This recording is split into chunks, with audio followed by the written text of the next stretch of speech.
설레? 나 원래 취하면 귀여워진대. 왜 공식 선언이지? 아까 그 아주머니. 어떤 여자가? 어떤 여자가 당신을 안 만나고 싶겠어? 네, 전 세계에서 눈물의 왕을 재미있게 즐겨주신 우리 글로벌 팬분들 안녕하세요. Kamusta mga ka-K? Gusto nyo bang malaman ang tunay na buhay ni Kim So-yoon sa likod ng kamera? Mag-relax ka lang dyan at makinig dahil ang K-Clips na ang bahalang magkwento nito para sa'yo. Si Kim So-yoon ay pinanganak noong February 16, 1988 at ang storya niya ay hindi katulad ng ibang mga bata na may maayos na pamilya. Maagang naghiwalay ang kanyang mga magulang sa murang edad. Kaya naman danas ng ating karakter ang pagiging broken family. Nasa middle school pa lamang si So-yoon ay in-encourage na siya ng kanyang nanay na mag-acting class. Dahil din ito sa kanyang pagka-introvert. Gusto ng kanyang nanay na masanay si So-yoon na makihalubilo sa mga taong nakapaligid sa kanya. Ang pinaka-major acting na ginanapan ni So-yoon nung bata pa lamang siya ay isang stage play na kung saan ay ginanapan ni So-yoon ang role ni Pak sa Midsummer Nights na isinulat ni William Shakespeare. Noong 2006 ay nagtapos ng pag-aaral ng elementarya, middle at high school si So-yoon sa Gangnam. At nang mag-2007 ay nakapag-debut agad ang ating karakter bilang aktor pagkatapos ng kanyang mga auditions. Si So-yoon ay nag-debut sa kanyang karir sa telebisyon noong 2007 kung saan gumanap siya sa supporting role sa sitcom ng Kim Chi-chi's Smile. At nung sumunod na taon, 2008, gumanap si So-yoon na lead role sa KBS drama na Jungle Fish, kung saan ang storya ng drama na ito ay nakabase sa totoong buhay.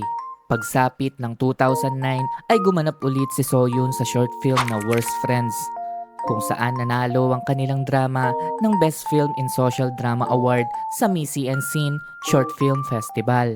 At January 2010, pumirma si So-yoon sa Kiis ng exclusive contract dahilan para maging management company niya ito. Pagpapatuloy sa 2011, gumanap ulit si So-yoon bilang starring teen sa musical drama na Dream High. Masasabi nating popular ang drama na ito sapagkat tumakot ito ng mataas na ratings at dagdag pa rito ang ilang mga international awards. Nag-aral din si So-yoon kung paano kumanta at sumayaw. 3 buwan ang ginugol niya para mag-training sa JYP Entertainment para maisagawa ang mga required na scene sa mga dramang kanyang gaganapan. May mga kanta rin na nai-record si So-yoon para sa soundtrack ng drama. At ito ang Dreaming at Dream High na kasama din dito ang cast ng drama. Sumabog ang popularity ni So-yoon nang ganapan niya ang hit period drama na Moon Embracing the Sun, kung saan ginanapan niya ang pagiging hari at ang drama na ito ay nakakuha ng peak rating na 42.2% at tinatawag ng nakararami na national drama. Dahil sa sobrang popular nito sa kabuuan ng Asia, ang Moon Embracing the Sun ang drama na may pinakamalaking kinita sa nasabing genre nito. Sa sobrang popular ni So-yoon, sa mga panahon na ito ay nagtalaga siya ng bagong record sa mga product endorsement dahil sa dami ng gustong magpa-endorse na may bilang na 17. Nanalo din siya ng Best Actor TV Award sa 48 Baeksang Arts Awards, dahilan para maangatan ng mga bigatin at veteranong artista na sina Han Suk-kyu, Shin Ha-kyun at Cha Sung-woon. Gumanap din sa big screen at nag-debut ang ating karakter sa star-studded Haze film na The Thieves, na humakot ng 12.9 million ticket sale dahilan para makamit ng pelikulang ito ang second highest grossing movie ng Korean film history. Nang mag-2013, muling gumanap si Kim So-yoon sa role na North Korean spy sa movie na Secretly Greatly, na adaptation ng popular na webtoon series na Covertness by Han. Ang Secretly Greatly ang bumasag sa mga ilang records at naging isa sa pinaka-successful box office hits ng taong ito. Sa early 2014 naman ay ginanapan ni So-yoon ng SBS fantasy romance series na My Love from the Star, kasama si Jun Ji-yoon na naging sobrang popular sa loob ng Asia. At dagdag pa dito, si So-yoon ang pinaka-in-demand endorsers dahil sa kanyang popularidad at nakapagtalaga ng 35 endorsement product sa taon na ito. Pagsapit ng 2015, si So-yoon ay muling gumanap sa KBS variety drama na The Producers. na muli ay nagtalaga ng domestic ratings at nagbahagi ng napakaraming kopya sa international countries. Dahil dito, sinasabing si Soyun ang isa sa pinaka naging paboritong muka na leading man sa balat ng telebisyon. Pagtungtong naman ng 2017 ay muling nag-lead ang ating karakter sa action film na Real na nag-premiered noong June 2017.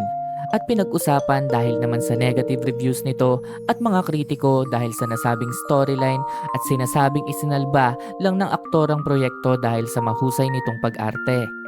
Lumipas ang 2018, dito marahil na isipang magpahinga ni Soyun, ngunit bumawi naman sa taong 2019, kung saan naging headline muli ang ating karakter na mag-step back ito sa kanyang karera at muling lumabas sa drama series na Hotel de Luna at Crash Landing on You noong December 2019. At sa sumunod na taon, 2020, muling bumida si Soyun sa TV and romantic comedy na It's Okay Not to Be Okay, na naging popular muli sa South Korea sa Netflix rating ng romance genre.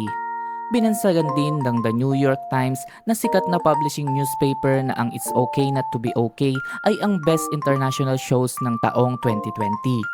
Sa panibagong taon, 2021, gumanap muli ang ating karakter sa TV series na One Ordinary Day, na based sa British TV series na Criminal Justice, kung saan naging suspect ang ating karakter sa isang unexpected murder case. 2022 naman na mag-confirm ang Studio Dragon na gaganapan ni Kim So-yoon ng TV series na Queen of Tears, kasama si Kim Ji-won na na-release ng March 9, 2024. At yun ang buong journey ni Kim So-yoon para sa istoryang ito. Maraming salamat sa iyong pagsubaybay at pagsama sa akin sa istorya ni Kim So-yoon. Naway naging masaya ka sa impormasyong na ibahagi ng K-Clips sa iyo. Kaya kung di ka pa nakalike at nakasubscribe, alam mo na yon. Muli, ito ang K-Clips. See you sa next video.